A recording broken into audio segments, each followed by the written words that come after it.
Okay, it's over. It's definitely over. Thanks everybody for staying and for seeing this. It means a lot to us. All of us have put effort into it. If anyone has any questions, wants to ask us something, wants to ask me something. Are there microphones for these people? You can use mine, since you're so close. In the credits, you thanked Bruce Sterling. What was it for?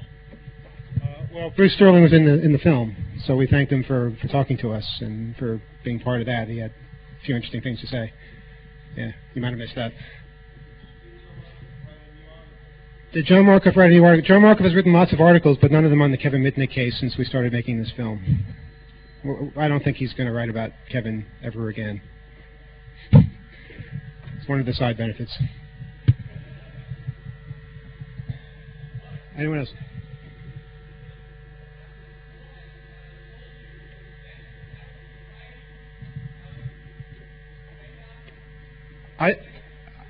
I thought it was brilliant because I thought that was exactly the issue. That is the American way, and we do need to wake up. A lot of people react in a negative way when they see that, but it was very shocking, and I think we need to be shocked because a lot of what you saw in this film is fucked up. I mean, we have 2 million people in prison for crimes that in many parts of the world would not even be considered crimes. We have cases like the Bernie S. case that happen more often than you could imagine. Bernie was lucky in that he had publicity. What about all the people who don't have publicity? You had Kevin Mitnick locked away for 5 years, and that's not even the whole story. 5 years plus 3 more years of supervised release, plus the time before that when he was in solitary confinement, plus another 3 years of supervised release, plus the time that he was on the run trying to avoid going to prison. And this guy's life has been hell for the last 12 years. And for what? What did he do? He hacked into a system and looked at some source code. Oh, wow, that really is a threat to national security. Come on. We've turned into a very paranoid society, and I think we're going to pay the price for that someday. I mean, we have lots of nice new prisons all around the place, and it's become a really big industry for the economy. But at some point, we're going to realize that half the people are watching over the other half of the people in jail, and it's not a healthy environment to be in. It really isn't. And I think a lot of people in the States are starting to wake up. Whether it's too late, we'll just have to see. We have a microphone now.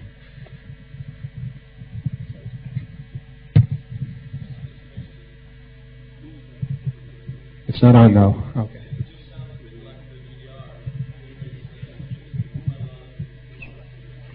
Can anyone hear him? No. Okay, that microphone isn't on. Okay, it's a useless piece of metal. Basically, he's saying it sounds a lot like the German Democratic Republic. Well, yeah, it sounds like a lot of countries where screwed up things happen. And just because you're the world's biggest democracy, I guess, but we're not really a democracy because the people we vote for don't get into office. So I don't know. I don't know what we are, but we're in trouble for the things that we do. And I don't think we're the only country that has these kind of screwed up policies. Just raise your hand and this guy will come running to you with a mic that I think works now. How to wake up? How do we wake up? The question is what to do, how to do, how to wake up. Well, as the little warning to the FBI said at the end, the best thing we can do is continue to communicate, make films, do radio shows, have meetings like this where we communicate and spread information and not cave in to fear. They use fear as a weapon.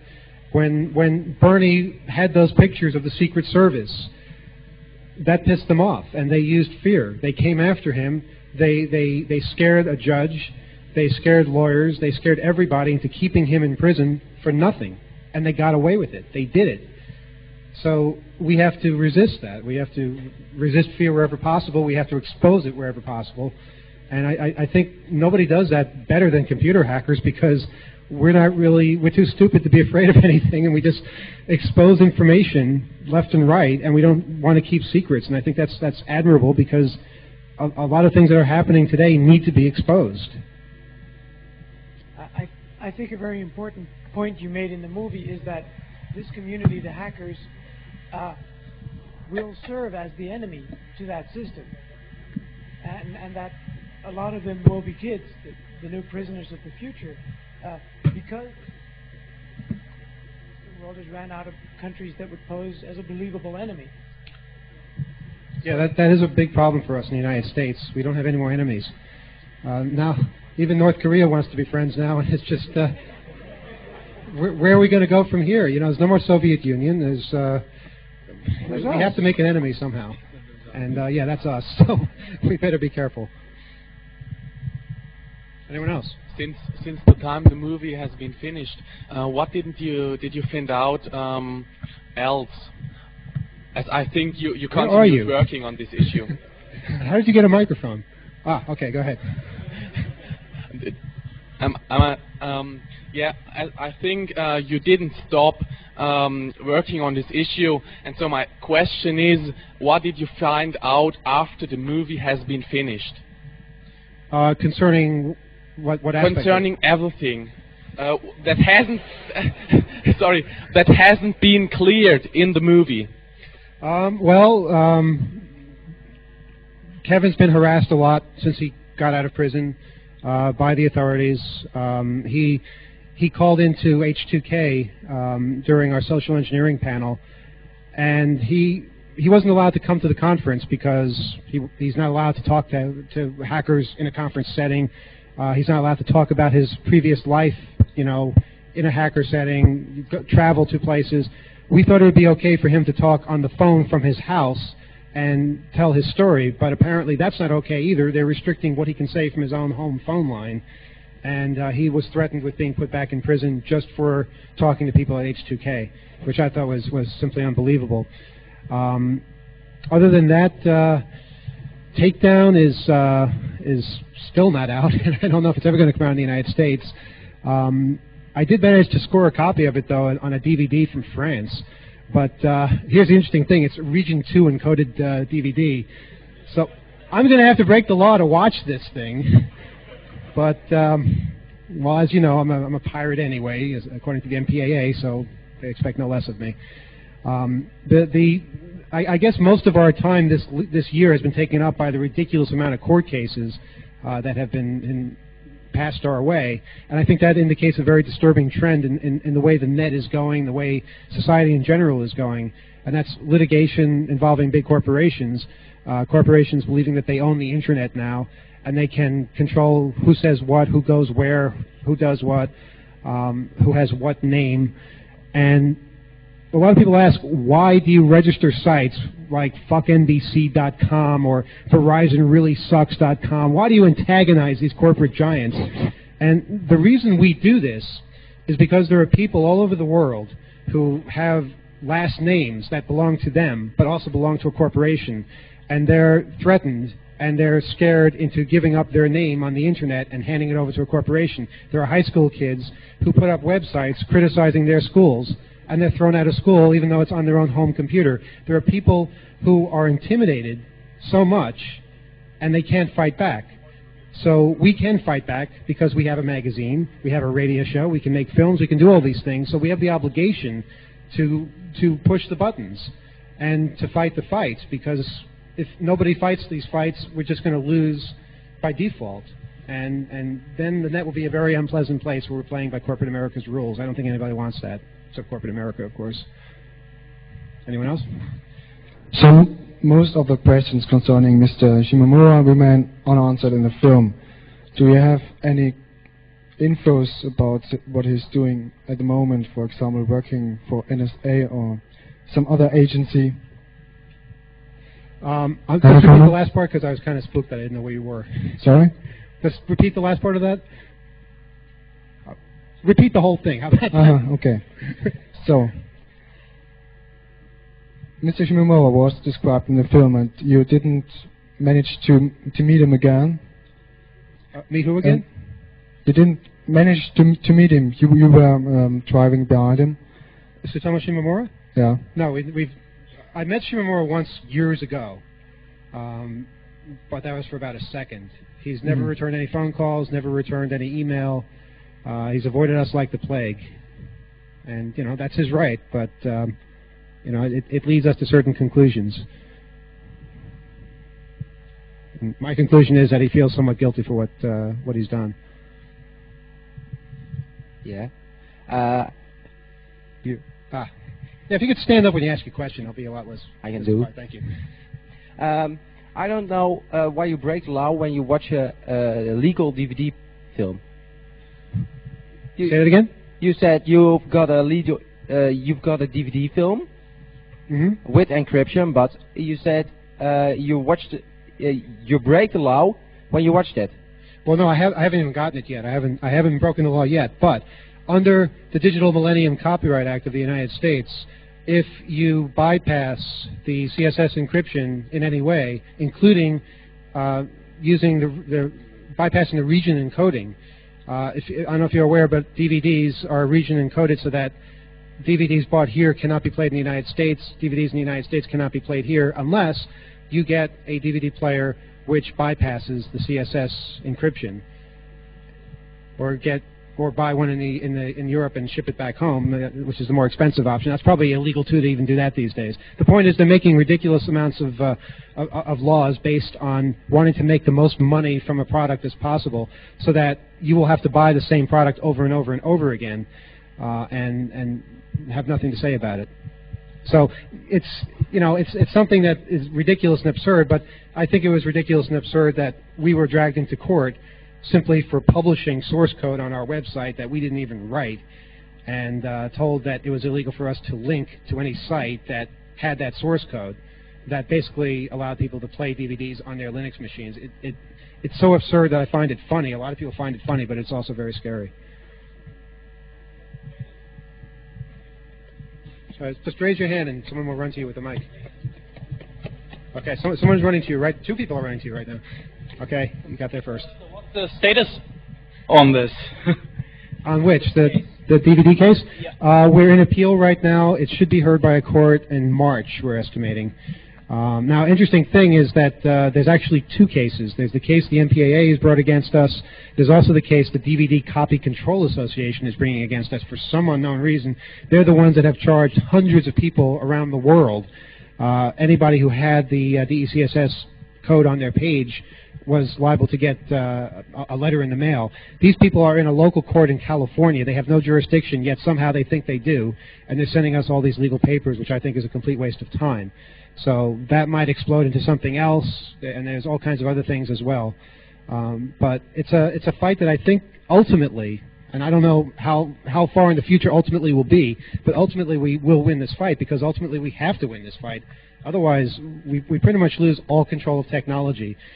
You can watch a television program and you won't be allowed to tape it. You won't be allowed to watch it more than once. You won't be allowed to watch it in your bedroom. You have to watch it in your living room. You have to do whatever they tell you to do, and you won't be able to question it because we didn't fight back hard enough. And I think a lot of people have woken up, and I thank the MPAA for that.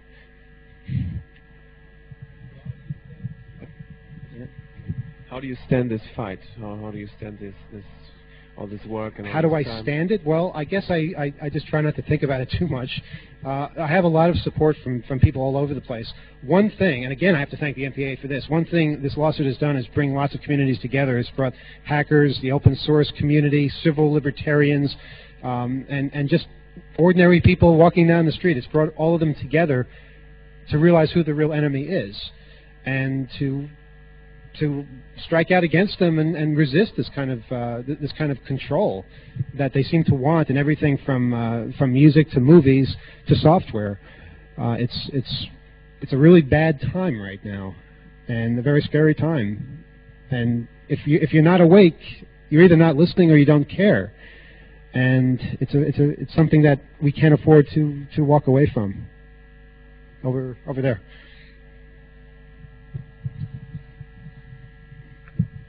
You said that you think that the way to fight is to show the cases. It seems that you have a trust that if you will show the case, it will solve something. Don't you think about better way to fight than just to show the case? I'm not sure what you mean by show the case. explore it, make a movie about, etc. Better ways than to expose it. Yeah. Well, I mean, because the question is,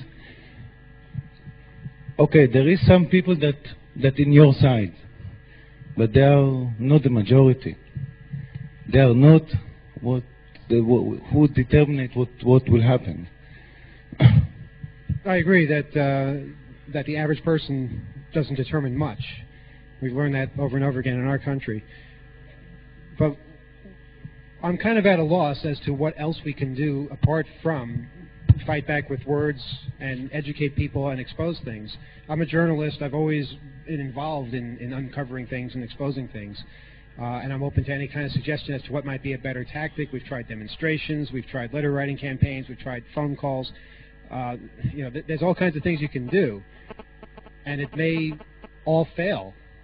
But that's no reason not to try, not to at least get a few thousand people on your side so that you don't go down without a fight, and that maybe you'll wake up some other people. And who knows where that will lead someday. The important thing is to do something.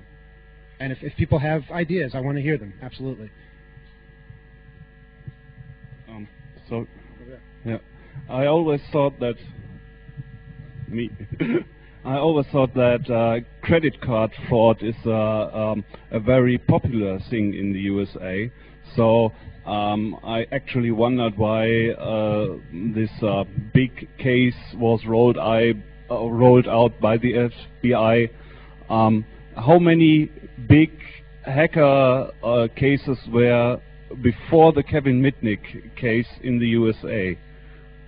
I just think they need an enemy to show that they are worse, that they are doing something against hackers. Yeah, they do a very bad job of it. For instance, a couple of years ago there was a case where there were a couple of teenage kids in California that had been found to have broken into NASA. Everybody hacks NASA, and these kids had gotten in, and it was described as the most persistent and professional attack in the history of the military, or something like that. And a couple of 14-year-olds from California. That's it. That's the worst we've ever faced. That's kind of good, and it's also kind of bad. Right after that, literally 2 days after that, Janet Reno announced all this new federal funding for some new anti-hacker program. The whole thing is planned out very badly sometimes because it's so obvious what they're doing. If you see a story come up out of nowhere that blames a hacker for something that shows absolutely no evidence, it's a precursor to another story that's going to prey on the public fears that the first story made in the first place. And so people will say, yeah, of course, we need to lock all the hackers away because of what they did, even though there's no proof. If you look at the substance of most of the stories, including the Kevin Mitnick story, you see a lot of innuendo, a lot of accusations. You see the Christy McNichol thing. You see the NORAD thing. But there's never any evidence. And when you ask the people who write the stories, where's the evidence? They're like, well, I don't know, really. Let's look at that over there. They don't really want to expose their sources because they don't really have any sources. They're writing things based on speculation, based on their wild imagination. And unfortunately, that's how a lot of journalism works. Stories are made up. And hacking is the only hobby, I guess is the best way to describe it, where you can go to a journalist and say, hi, I'm a hacker, I can do this, this, this, and this, and they'll believe you without any proof whatsoever. And they'll write a story about you. I've seen this happen time and time again. If any of you saw the horrible MTV special of last year, you know what I'm talking about. You had people say, yeah, I've done everything there is to do on the Internet. And I'm 16 years old, and I've done it all. And they didn't question it. They didn't say, well, what did you do? The kid probably doesn't even have a computer, for God's sake. Yeah, there are all kinds, I don't want to name names, but there's all kinds of people that we could point to that do this, that fall into the spotlight of fame. And we have to resist this, and we have to expose it when it happens, because the media sure as hell isn't going to do it. They just want the ratings. They just want the headlines. Go ahead. All right. Earlier you mentioned that your ear... Sorry, you'll be next. Over here. Earlier you mentioned that you're fighting a fight. So what do you regard as your main enemy? The media, the commercial world of the USA? What's your main target? My main enemy? Apathy. Ignorance. People who don't care and let things happen to them. The media isn't the enemy. The media is a tool. And right now other people are using that tool. We need to use that tool. In the words of Jello Biafra, we need to become the media ourselves. We need to control how information is presented about us, because no one else is going to do a better job of that than us. No one else knows the facts. And we also have quite a few educated things to say about technology and privacy, because we know firsthand how fragile those things are. So I don't even necessarily consider big business the enemy, because they're doing what big business does. I consider people who stand back and just let it happen, they're the ones who are really responsible for this. And that encompasses every individual. You have to wake up and show your outrage when things like this happen, because they're not going to stop voluntarily. That, Exxon is not going to say, "Oh, well, we're going to we really want to plant flowers now because it's just such a nice thing to do." They're not going to do that unless somebody threatens them, unless somebody exposes them for for doing evil things. And that's really the only way you accomplish change.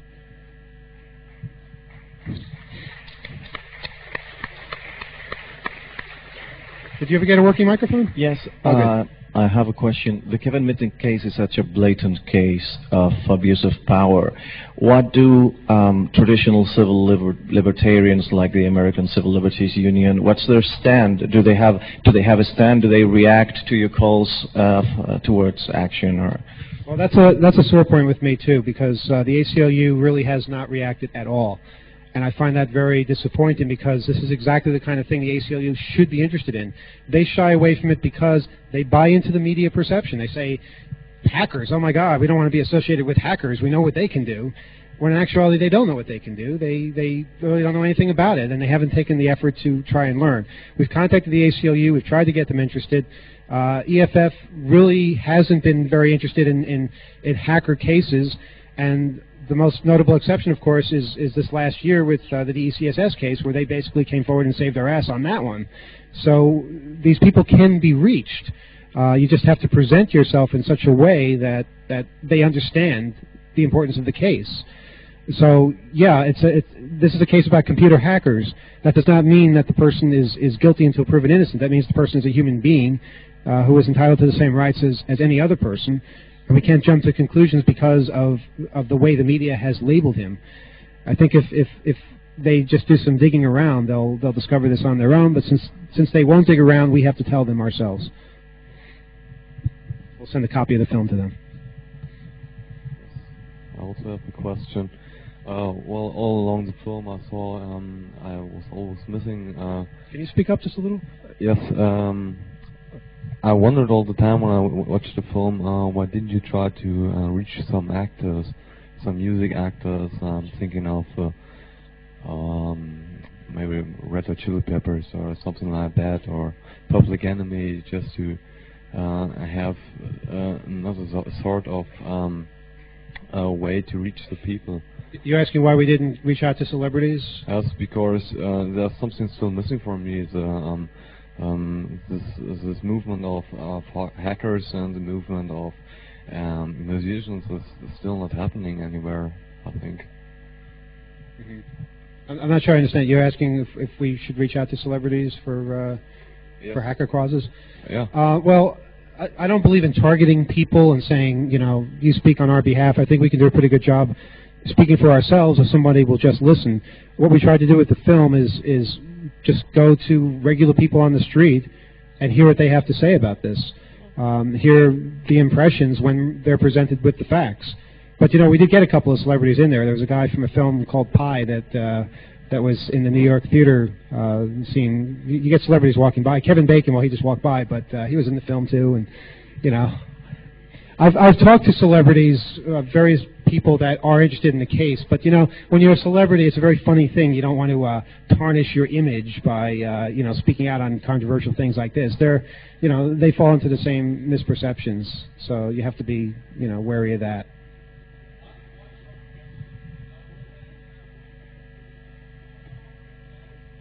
will the movie get to cinemas? Well, thank you. You got my question. Okay. Well, basically, we wouldn't try to stop it, but the way I've learned a lot about the movie industry over the last year, and it's very hard to get things into cinemas without the MPAA telling the cinemas what to play. Just some TV station, at least. We won't stop it. I mean, if people, when we release the videotape, we welcome people to take it to their cable TV stations and have it played there, whatever it takes. But you see, here's the thing. When you have something played in theaters or on TV, usually you lose control of the film, of the distribution, and that's when they start to make changes, they start to, edit words out or worry about offending somebody, and we're not going to give up control of that. That's how you wind up with absolutely no rights to your own works. A lot of musicians are in that very boat right now because they signed away their rights to a record company, and now they make nothing from their music. Their music can be used for commercials, it can be used for all kinds of things they don't agree with, and they have no say in it. And we'd rather make a little less money off of it and keep control of what we say. And I think we have, with a little imagination, we can get this film out to a lot of people, through conferences and maybe through theaters that still aren't under the control of the MPAA. And who knows? We're open to suggestions on this. We definitely want to get it out, though. You mentioned journalists who didn't even demand evidence of people, and I think it's because they don't know, they don't dare even ask. So I think the way you started in that film to get in touch with public, so I think it's the only way to get your thing across. I'd like to ask, what was your experience? How interested was the average person on the street in what you had to tell them? That was a very interesting thing, because the average person was extremely interested in what we were saying. If you saw outside the theater, especially in New York, people, when you hand out things, you expect people to just walk by and maybe curse you or something like that. And a couple people in California did, but in New York, people were coming up to us asking for more of them, and some of them had already heard of the case, some of them wanted to know more, some of them wanted to get involved. And we also experienced the same thing when we were handing out leaflets for the ECSS case. A lot of people had already heard of it, they were interested, they wanted to learn more and get involved. So the people are definitely interested out there. There's no question about that. We can't not be there to fill in the gaps for them, to explain what the issues are and to tell them how they can get involved, because a lot of people are following things that go on. You'd be amazed. We stuck those Free Kevin stickers up all over the place. And as we said in the film, people didn't know who Kevin was at first, but eventually they're going to keep asking and somebody will tell them. That's exactly what happened. How many Free Kevin stickers were distributed? Well, you may have noticed there are two different kinds. Kerry, who was in the film towards the end in North Carolina, had made the black ones, the ones that Kevin was holding up in the prison cell. I'm not sure how many of those she made. We've made tens of thousands. I don't know specifically how many. We didn't really keep track. But enough so that you see them in interesting places, and they're the kind of stickers that stay up for a good long time. That they outlive the signs that they're stuck to sometimes. So they're out there, and if you ask, I'd say 1 out of every 5 people will know something about the case, and that's pretty good. And I think we can use that particular type of tactic for almost any cause we're involved in. For instance, we have, in fact, I have a bunch of stickers here, which those of you who last till the end can come up and take one. Stop the MPAA. It's basically the same idea. A lot of people don't know who's the MPAA. They're the people that make the ratings of the films. They're the people that everybody submits their movie to so that they get a rating and get played in the theater. They're the people that impose censorship and say what curse words you have to take out to get an R rating. And they have a lot of control, a lot of power. And the next question is, okay, why must they be stopped? Eventually, people will hear the story. Eventually, people will realize how it affects them. So that's what getting stickers up, getting a phrase commonly known accomplishes. When people hear "Stop the MPAA," they'll know why. They'll know what it's about. My question is, the classical left-wing resistance. Did you get connected with people who fight for life for Mumia Abu Jamal? For example, there was the speech about solidarity with musicians. Rage Against the Machine made a song for Mumia Abu Jamal. There is a resistance all over the world. And did you connect people out of these solidarity groups? Did you talk about them with them, about Kevin? I've talked to people in the Mumia campaign about this. I mean, the Mumia case is a very interesting case in its own, and it's another tragedy happening in America. But it is a different case. We share a lot of the same people, but we also share people from other cases, and we share people that completely disagree with Mumia. We don't want to alienate people and say, well, if you're for Kevin, you have to be for this, and you have to be for that.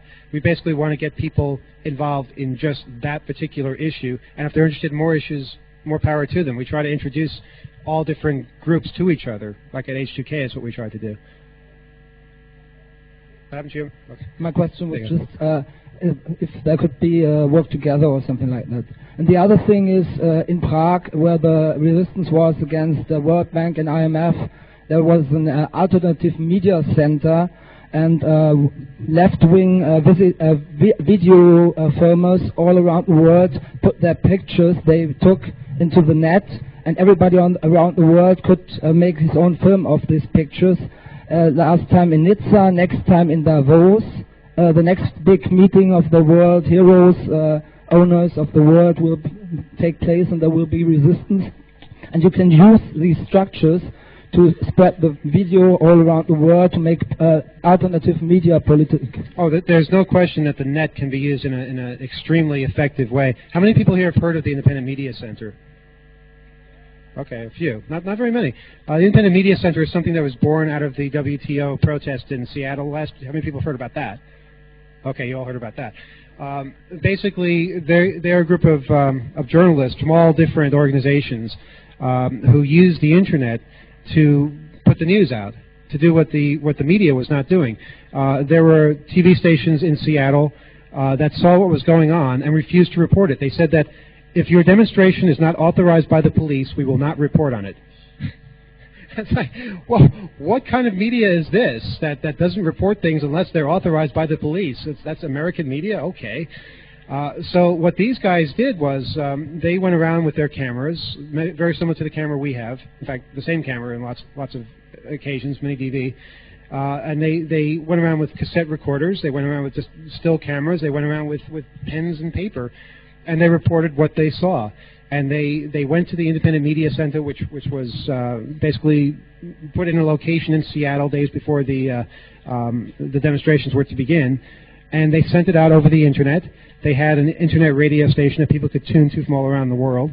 And when the police claimed that they were not shooting rubber bullets into the crowd and that they would never do such a thing, well, the Independent Media Center presented video footage of rubber bullets being fired, and they put it on the internet, and the Seattle police changed their story inside the hour.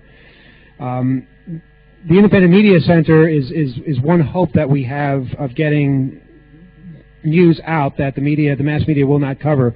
And for that reason, we have an office in New York City that we've donated to the Independent Media Center so that we have a base in New York. We have a way of getting news out when we need to do it. Other people have a way to do that as well.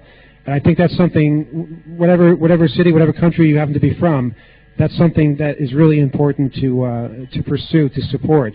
It's not about taking a stand on a particular issue. You have to agree with the Mumia case or any other case.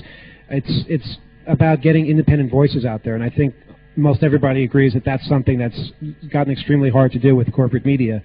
The net is our hope. The net is the way of doing this. I realized just last week, I work for a radio station, WBAI, you may have seen it in the film. We're undergoing quite a bit of a crisis right now with all kinds of management takeovers, and a lot of people are being kicked off the air, a lot of people being locked out of the studios. We have security guards walking around now. It's like an armed Gestapo. And it's a very scary thing, and I'm rather worried about what faces me when I get home.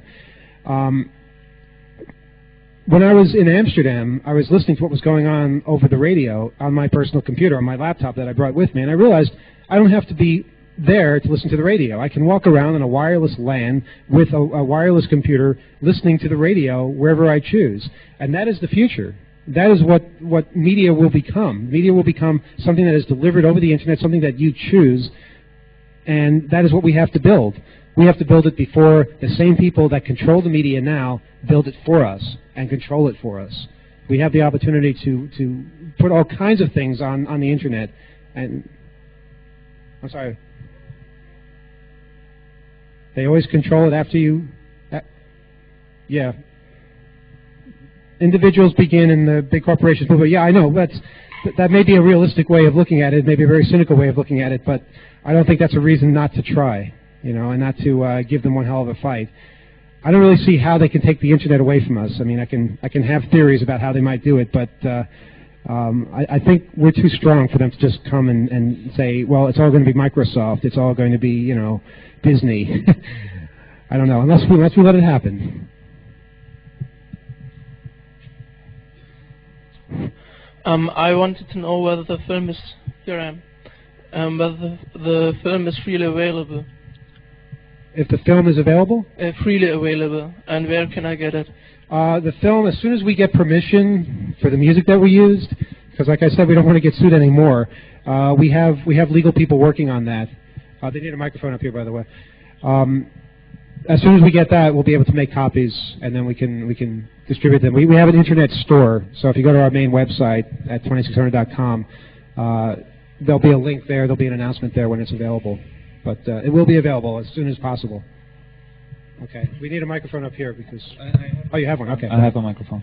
I'd like to have your opinion on the public perception of hackers in the U.S. And in my opinion, what I see, what I've learned, what I see in the papers in the U.S., the media perception of hackers is a lot worse than it is in Germany. In Germany, for example, hackers are sometimes seen as like bad people trying to steal money from bank accounts, but also very often are the people that still tell the truth about, say, security systems of banks, how secure Microsoft Money really is, how some banks are screwing up customers if they have trouble with credit card fraud, with EC card fraud, things like that. So there is like a positive picture besides the bad picture of hackers in Germany, and I don't think that's the same in the US. Do you think? We've had some good coverage. See, I never want to give up completely on any particular media source. I mean, I'll give up on certain networks, like I will never talk to MTV again, ever. But I won't give up on TV. There may be a TV journalist out there that will do a really good job. He may work for a network, he may work for a local TV station, but we should not deny that person the opportunity to make a good story about an interesting subject, and we shouldn't deny the viewers the possibility of seeing that. But what I think we should do also is, if they do a really bad job, we should let the world know that too, because they don't like to be embarrassed. And MTV was very embarrassed by the reaction that they got to their awful piece last year. And I think they realized that we're never going to talk to them again or help them again, so they've kind of slunk away into a corner. But there are all kinds of other outlets out there. We should never give up completely. I've had very good pieces with BBC, CBC in Canada, some German journalists as well. They are out there, and Japanese too. You have to just keep looking and realize who does a good job, who does a bad job. Let the world know either way. When someone does a good job, let them know too. Then we'll have a chance that it will become something, more normal.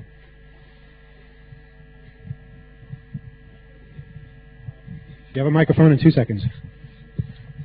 Something that Ron said about the public perception of hackers. I think what's happened in Europe in the late 80s and early 90s is that there have been links between hackers in the public view and political movements of all kinds. In Germany with the Chaos Computer Club, in Holland with Hacktick at that time. And that has taught a lot of people early on what criminalization would look like, and that they would need to talk to journalists on their own terms and talk to politicians, teach people about these issues. That has happened early on. And also, I think what has played an important role is that in the States you have this evil plea bargaining system. The movie has some in it. So a lot of what the hacker community in the States turned out to do in the late 80s and early 90s was knocking each other out to the FBI to get a better deal on their own cases. And that's one reason why I think it's always a bad idea to be part of a group, your particular group of hackers in your particular town. You're better than all the others. It just leads to woe and bad feelings all around. Yeah, get together with people, share information, but it's not about who's the best hacker. It's not about who can find the most exploits and make the others look like idiots. We see too much of that in America. And I'd like to see more individuals get involved. I'd like to see more sharing of information. That's what we at 2600 try to do, is keep the personalities and emotions out of it and just go for the information. But actually, Rob, I wanted to ask you, have you ever had any luck talking to a politician and getting them to actually change? In America, we've never had any such luck. Well, basically, everybody in America, every politician in the House of Representatives and the Senate voted for the Digital Millennium Copyright Act on a voice vote. There's not even a record of them voting. It's unanimous. Nobody opposed it. Nobody has ever come out against it. So. Well, you got the best politicians money can buy. Yeah, money did buy them. That's the problem, and I think that's more of a problem in the United States than in other countries. Anyone else? All the way over there. Oh, you have a mic. Okay. I have a question. How long has Kevin been in jail? In jail without having a trial? Kevin, by the time Kevin got out, he had been in jail almost exactly 5 years. It was a little less than 5 years. It was 4 years and 11 months and a few days. And that was just for the recent offense, which, as we said, was basically for associating with Louis DePayne and accessing someone's voicemail. That's what got them to come after him in the first place. That's why he went on the run. And when he was on the run, he was accused of lying on the telephone, saying he was somebody he wasn't, and copying some source code. And again, before that, in 1988, he had been in prison for a year, 8 months of which were in solitary confinement, simply for looking at source code. And, a lot of people have a very callous attitude about this. They say, well, he's a repeat offender, he deserves what he gets. Unfortunately, that seems to be a way a lot of Americans are thinking now, that any crime that you commit, no matter how minor, if you keep committing the crime, if you keep jaywalking, or ripping the little tag off your bed at the bottom of, it says, do not rip this off. If you do anything minor, you're a criminal, the same as if you kill somebody. We have laws such as in California where if you commit 3 crimes, even if the last one is not a violent crime, you go to prison for life. And it's insanity that's born out of reactionary fear of what criminals are doing. And it's a very, very scary time to be in America, and that's why we feel the need, to speak out and to make films and write articles about this as much as possible. Yes. I'm wondering what's Kevin living off right now? I mean, is he working? He's trying. He occasionally gives talks to conferences, legitimate conferences, not hacker conferences. They allow him to do that occasionally, and he can get a speaker's fee for that. He's also looking into the possibility of doing a radio show on a radio station in Los Angeles, where he'll talk about technology issues. But he's not allowed to touch a computer. When he originally got out, he wasn't allowed to touch a cell phone.